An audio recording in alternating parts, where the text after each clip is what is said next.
지수야, 앤드류가 출소를 한대. 새벽부터 울린 엄마의 전화에 잠이 확 깼습니다. 시카고 한인타운에서 나고 자란 저에게도 앤드류란 이름은 낯설었습니다. 앤드류가 누구야? 엄마의 한숨 소리가 수화기 너머로 들려왔습니다. 너 어렸을 때부터 우리 동네에서 제일 큰 사건이었던 거 모르니?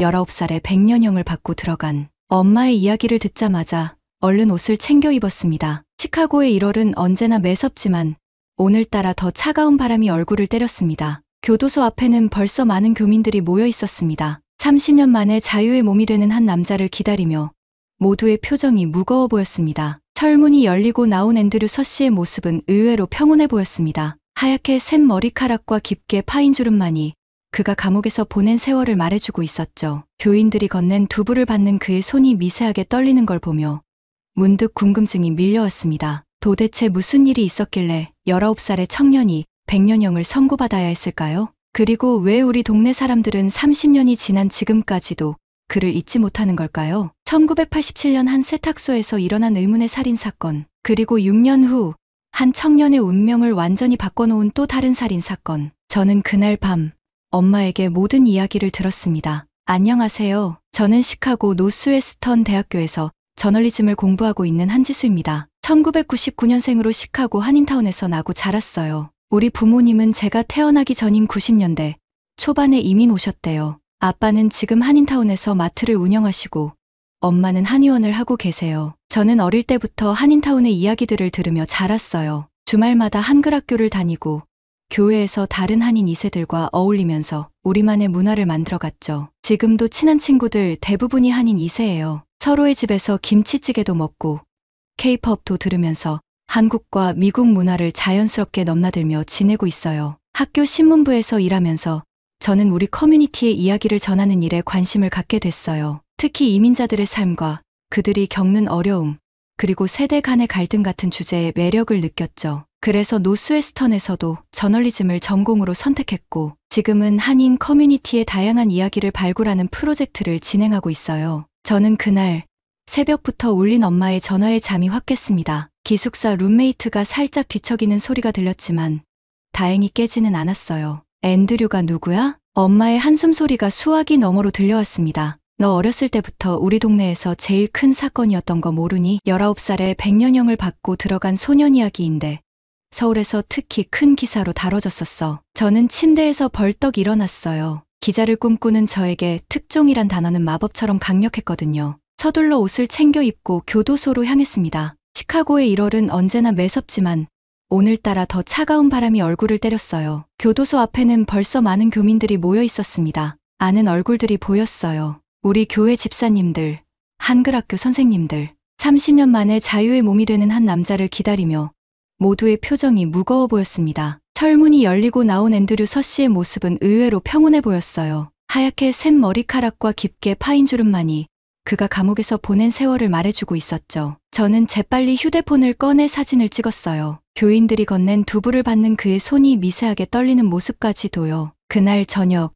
저는 엄마와 마주 앉아 앤드류의 이야기를 듣기 시작했습니다. 1974년 서울에서 태어난 앤드류는 2살 때 5살 위인 누나 캐서린과 함께 부모님을 따라 시카고로 이민을 왔다고 해요. 우리 가족도 그때쯤 이민 왔다고 엄마가 말씀하시더라고요. 70년대 중반 한국의 군인이나 의사들이 자녀들의 더 나은 미래를 위해 미국행을 택했다고 해요. 우리도 처음엔 정말 힘들었지. 엄마는 그때를 회상하시며 말씀하셨어요. 너희 아빠는 한국에서 법대를 나왔는데도 처음엔 공장에서 일했어. 나도 밤에는 편의점에서 일하고. 그래도 우리는 운이 좋았던 거야. 앤드류네처럼 부모님을 잃지는 않았으니까. 엄마 말씀을 들으니 그때 우리 동네 풍경이 떠올랐어요. 지금도 그렇지만 그때는 더 많은 한인 세탁소들이 거리마다 있었죠. 한인들은 서로 돕고 의지하면서 살았다고 해요. 앤드류의 아버지도 군 장교 출신으로 처음엔 공장에서 일하셨대요. 어머니는 한국에서 약사셨는데 여기서는 세탁소를 운영하셨고요. 그 시절에는 서로가 서로의 가족 같았어. 엄마는 잠시 말을 멈추셨다가 이어가셨어요.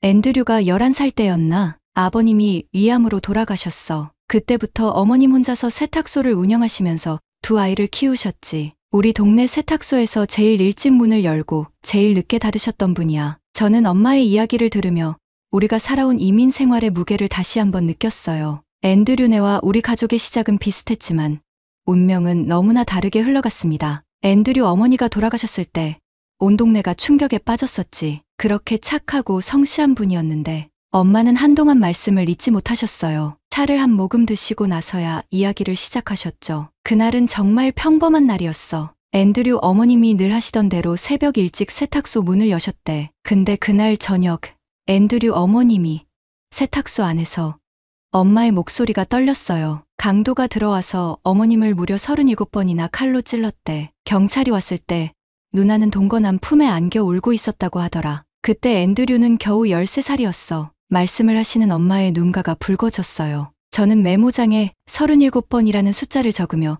등골이 오싹해졌습니다. 그런데 그게 끝이 아니었어. 엄마가 돌아가신 후에 누나는 완전히 달라졌대. 얼마 지나지 않아 80만 달러의 보험금이 나왔는데 지금 가치로 치면 30억 원이 넘는 돈이지. 앤드류가 미성년자였으니까 누나가 후견인이 되어서 그 돈을 관리하게 됐어. 누나는 부모님의 집을 팔고 번화가에 새 집을 샀어. 보험금으로 3번화가의 집에서 동거남이랑 살면서 명품 가방에 벤츠를 끌고 다녔어. 나중엔 나이트클럽까지 차렸다더라. 우리 동네 사람들은 다들 수상하게 여겼지. 그럼 앤드류는요?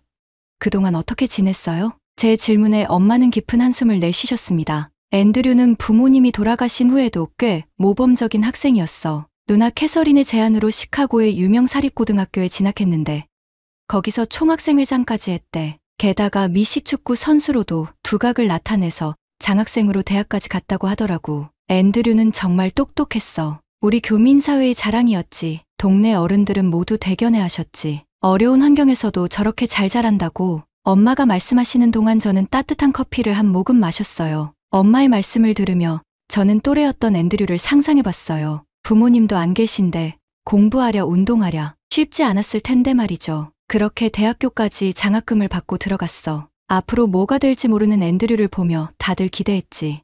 근데 엄마는 잠시 말을 멈추셨어요. 저는 긴장된 마음으로 엄마의 다음 말을 기다렸습니다. 1993년 여름방학, 앤드류가 대학교 2학년일 때였어. 어느 날 누나가 갑자기 앤드류를 불러서 충격적인 이야기를 했대. 자기 동거남이 엄마를 죽인 범인이라고. 저는 순간 숨이 멎는 것 같았어요. 누나 말로는 실수로 동거남에게 엄마의 보험금 얘기를 했더니 얼마 안 있어 이런 일이 벌어졌다는 거야. 하지만 신고는 못한다면서. 왜요? 저도 모르게 물었어요. 당시 경찰 조사에서 동거남과 함께 있었다고 진술했대. 그래서 자신도 공범으로 몰릴 수 있다고. 그러면서 앤드류한테 다른 제안을 했지. 엄마의 표정이 더욱 어두워졌어요. 저는 손바닥에 땀이 배어나는 걸 느꼈습니다. 누나는 그때부터 매일같이 앤드류에게 전화를 했대. 엄마는 목소리를 낮추셨어요. 마치 그때 전화를 받았던 앤드류의 마음처럼요. 하루에 10통씩 전화가 왔다고 해. 동거남이 자기를 때리고 돈을 빼돌린다면서. 계속해서 엄마의 복수를 해달라고 부탁했대. 19살 앤드류한테 말이야. 저는 엄마 말씀을 들으며 그때의 상황을 상상해봤어요. 대학교 2학년, 저와 비슷한 나이였던 앤드류가 매일 누나의 전화를 받았을 그 순간들. 한밤중에 울리는 전화벨 소리에 가슴이 쿵쾅거렸을 것 같아요. 처음엔 거절했대. 당연히 그랬겠지. 하지만 누나는 계속 압박했어. 넌 이제 나밖에 없어. 우리가 서로 의지해야지. 이런 말들로 엄마는 잠시 말을 멈추시고 창밖을 바라보셨어요. 그리고 1993년 9월 25일 엄마의 목소리가 떨렸어요. 누나가 동거남을 착오로 유인했대. 거기서 앤드류가 누나가 건넨 권총을 동거남에게 쏘았대. 그날의 일을 자세히 알고 싶어서 당시 교민신문도 찾아보고 재판 기록도 봤어. 엄마는 오래된 기억을 더듬으시는 것 같았어요. 9월 25일 저녁 누나는 동거남 로버트를 자기가 새로 산 나이트클럽 주차장으로 불렀대. 밤 11시쯤이었다고 해. 누나는 동거남에게 차고 안에 있는 전기시설을 확인해달라고 했고 저는 손끝이 차가워지는 걸 느꼈어요. 시카고의 9월은 아직 쌀쌀한 날씨는 아닌데도요. 앤드류는 이미 그 차고에서 기다리고 있었대. 누나가 건네준 권총을 들고 로버트가 차고에 들어서자마자 방아쇠를 당겼지. 세 발을 쐈다고 하더라. 엄마는 잠시 눈을 감으셨어요. 그날 밤 나이트클럽 직원들이 총소리를 듣고 달려왔을 때 누나는 로버트 옆에서 울고 있었대. 마치 6년 전 엄마가 돌아가셨을 때처럼. 앤드류는 그 자리에 그대로 서 있었고 경찰이 왔을 때 앤드류는 아무 말도 하지 않았대. 그저 누나가 시켰어요 라는 말만 반복했다고 해. 19살의 앤드류는 그렇게 체포됐고 얼마 뒤 1급 살인죄로 기소됐지. 이제부터가 정말 충격적인 부분이야. 재판이 시작됐는데 누나는 보석금을 내고 풀려났대. 그리고는 그대로 도망가 버렸어. 동생을 100년형 징역형에 밀어넣고 말이야. 저는 놀라서 엄마를 쳐다봤어요. 도망이요? 그것뿐이 아니야. 나중에 밝혀진 건데 로버트의 사망보험금 수익자가 누나 캐서린이었대. 25만 달러짜리. 그리고 알고 보니 엄마가 돌아가신 것도 엄마는 말을 잊지 못하셨어요. 하지만 저는 그 뜻을 알 것 같았습니다. 누나가 계획한 거였어요? 경찰은 그렇게 보고 있어. 엄마의 살해, 보험금, 그리고 로버트의 죽음까지 모든 게 누나의 치밀한 계획이었던 거지. 하와이로 도망간 누나는 이름도 바꾸고 새 삶을 시작했대. 하지만 결국 붙잡혔어. 지금은 종신형으로 일리노이 주립여자교도소에 있지. 어머니 살해, 80만 달러 보험금, 동거남 살해, 25만 달러 보험금을 노린 동생을 이용한 완벽한 범죄였어요. 앤드류는 그동안 어떻게 지냈대요? 제가 조심스럽게 물었어요. 앤드류의 수감 생활은 정말. 엄마는 깊은 한숨을 내쉬셨어요. 처음 6개월은 완전히 자신을 고립시켰대. 면회도 거부하고 편지도 거부하고 이 목사님이 매주 면회를 신청하셨는데 처음엔 계속 거절했어. 하루 종일 침대에 누워서 천장만 바라보고 있었다고 하더라. 그러다가 어느 날 교도소 도서관에서 일하는 걸 자원했대. 책이라도 읽으면서 시간을 보내고 싶었나 봐. 거기서 일하면서 조금씩 변하기 시작했어. 다른 수감자들에게 책 읽는 법을 가르쳐주고 영어를 못하는 수감자들을 위해 편지도 대신 써주고 엄마는 잠시 물을 한 모금 마시고 계속하셨어요. 나중에는 교도소에서 고등학교 검정고시 프로그램 튜터도 했대. 자기처럼 어린 나이에 수감된 사람들을 특별히 더 신경 썼다고 해. 나는 모지룬 꿈을 이 친구들이라도 이뤘으면 좋겠다고 말했다더라. 1998년에는 교도소 내 대학 프로그램을 통해 학사 학위를 받았어. 심리학을 전공했대. 공부하면서 자기 자신도 누나도 이해하려고 노력했다고. 그리고 2000년부터는 교도소 내 상담 프로그램에서 활동하기 시작했지. 98년 심리학 학사 학위 취득, 2000년부터 수감자 상담 활동, 매년 크리스마스 때마다 교도소에서 하는 자선 행사의 책임자도 맡았대. 산타 옷을 입고 수감자 자녀들에게 선물도 나눠주고 아빠가 수감된 아이들의 마음을 누구보다 잘 알았으니까. 그런데 가장 힘들었던 건 누나의 소식을 들을 때였대. 누나는 같은 주 교도소에 있으면서도 한 번도 연락하지 않았어. 앤드류가 보낸 편지도 모두 돌려보냈다고 해. 30년 동안 단 한 번도. 누나 캐서린은 앤드류와는 정반대의 삶을 살았대. 일리노이 주립여자교도소에서 종신형을 살고 있는데 30년 동안 완전히 자신을 고립시켰어. 면회도 거부하고 편지도 받지 않고 교도소 프로그램에도 참여하지 않았대. 처음에 하와이로 도망갔을 때는 이름을 캐서린 해밍웨이로 바꾸고 금발로 염색하고 완전히 다른 사람이 되려고 했나 봐. 거기서 호텔 리셉셔니스트로 일하면서 새 삶을 시작했었대. 근데 이상하게도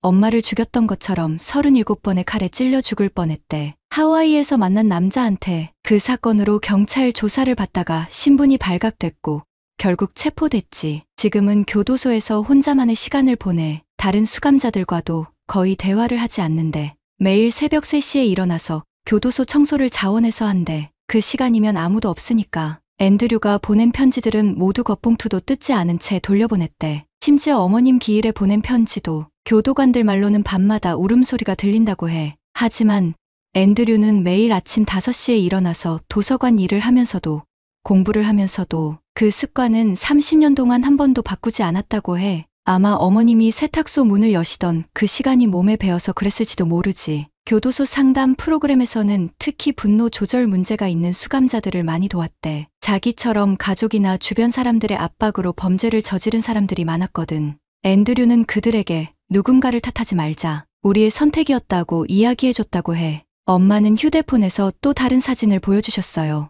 2010년쯤 찍은 것 같은 사진이었는데 앤드류가 다른 수감자들과 함께 찍은 졸업식 사진이었어요. 2005년부터는 교도소 내 폭력 예방 프로그램을 직접 만들어서 운영해서 덕분에 교도소 내 폭력 사고가 60%나 줄었다고 하더라. 교도관들도 앤드류를 정말 신뢰했어. 새로운 수감자들의 적응을 돕는 멘토 역할도 했고 힘들 때마다 시를 썼는데 교도소 문예지에 실린 시들을 보면 정말 가슴이 아파. 특히 어머님 생신이나 제삿날이면 꼭 시를 썼다고 해. 누나를 용서하는 내용의 시도 있었어. 2015년부터는 교도소에서 한국어 수업도 했대. 한국계 수감자들이 몇 명 있었거든. 그 사람들한테는 한국 역사도 가르쳐주고 명절 때는 같이 모여서 한국 노래도 불렀다고 해. 앤드류의 수감 생활을 지켜본 교도관들은 모두 한결같이 말했대. 우리가 본 수감자 중 가장 모범적인 사람이라고. 30년 동안 단 한 번의 규율 위반도 없었대. 2018년에는 교도소장이 직접 감형을 건의했을 정도였어. 그런데 말이야, 앤드류가 거기 있으면서 가장 힘들었던 건 매년 어머님 기일이었대. 그날이면 꼭 교도소 채플에 가서 하루 종일 기도를 했다고 해. 누나를 용서할 수 있게 해달라고. 저는 엄마의 말씀을 들으며 앤드류의 하루하루가 어땠을지 상상했어요. 작년에는 교도소 신문에서 특별 인터뷰를 했는데 앤드류가 이런 말을 했다고 해. 나는 이곳에서 삶을 배웠다. 증오는 증오를 낳고 복수는 복수를 낳을 뿐이라는 걸. 그리고 어제 마침내 그가 자유의 몸이 됐지. 50살이 되어서야. 앤드류가 교도소를 나오면서 한 첫 마디가 뭔지 알아? 어머님, 이제 제가 세탁소 문 열러 갈게요. 저는 그 말을 듣는 순간 눈물이 핑 돌았어요. 앤드류의 첫 일주일은 교회 게스트룸에서 지내기로 했어. 우리 교회에서 작은 환영회도 준비했어. 처음으로 먹게 될 한식이 너무 기대된다고. 특히 김치찌개가 먹고 싶다고 하더라. 30년 동안 꿈에서도 그 맛이 생각났다고 하더라고. 앤드류는 앞으로 뭘 하고 싶대요? 제가 궁금해서 여쭤봤어요. 일단 한동안은 적응하는 시간을 가질 거래. 세상이 너무 많이 바뀌어서 핸드폰 쓰는 법도 배워야 하고 인터넷도 처음이고. 그래도 한 가지 확실한 계획이 있대. 엄마는 잠시 말을 멈추셨다가 진지한 표정으로 말씀하셨어요. 교도소에서 만난 젊은 수감자들을 위한 재활 프로그램을 만들고 싶다고 해. 특히 이민자 가정 출신 청소년들을 돕고 싶대. 자기처럼 가정의 압박이나 문화적 갈등으로 어려움을 겪는 젊은이들을 위해서. 그리고 누나를 만나러 갈 거래. 아직도 매일 누나를 위해 기도한대. 용서했다고. 이제는 같이 앞으로 나아가자고 말하고 싶대. 앤드류는 출소하자마자 먼저 노스웨스턴 메모리얼 병원을 찾았어. 아버님과 어머님이 묻혀 계신 곳이 그 근처래. 30년 만에 처음으로 부모님 산소에 가보고 싶었대. 무덤 앞에서 오랫동안 울었다고 해. 엄마는 휴대폰에서 또 다른 사진을 보여주셨어요. 어제 찍은 것 같은 사진인데 앤드류가 무릎을 꿇고 앉아 누군가의 묘비 앞에서 기도하는 모습이었어요. 그리고 다음 주부터는 한국어 학원에서 일하기로 했대. 교도소에서 한국어를 가르쳤던 경험을 살려서 처음에는 자원봉사로 시작하고 나중에 정식으로 취직하고 싶다고 하더라. 누나는 면회를 허락할까요?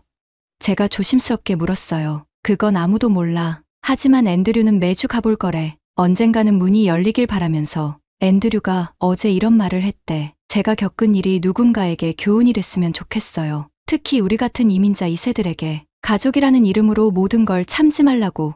그게 더 큰 비극을 부를 수 있다고 말해주고 싶어요. 아마 많은 사람들이 이 이야기를 듣고 한순간의 잘못된 선택이 인생을 어떻게 바꾸어 놓는지에 대해 이야기할 거예요. 앤드류는 어제 출소하면서 이런 말을 했대. 30년 동안 제가 누나를 용서하려 노력한 것처럼 이제는 제 자신을 용서하려고 해요. 그리고 우리 누나도 자신을 용서할 수 있기를 바랍니다. 이제 어떻게 이 이야기를 써야 할지 알 것 같았어요. 이건 단순한 범죄 기사가 아니에요. 한 청년이 30년이라는 긴 시간 동안 자신의 어둠과 싸우며 마침내 빛을 발견한 이야기. 그리고 아직도 자신의 어둠 속에서 빠져나오지 못한 누나를 향해 손을 내밀고 있는 이야기였어요. 어제 하얀 눈이 내리는 시카고 한인타운에서 저는 우리 부모님 세대의 코리안 드림에 대해 다시 한번 생각해보게 됐습니다. 1970년대 더 나은 삶을 꿈꾸며 이국 땅에 첫 발을 내디뎠던 수많은 한인들. 앤드류의 부모님도 그 중 한 분들이셨겠죠. 엄마는 마지막으로 이런 말씀을 하셨어요. 한국 사람들에게는 한이라는 게 있잖아. 깊은 슬픔,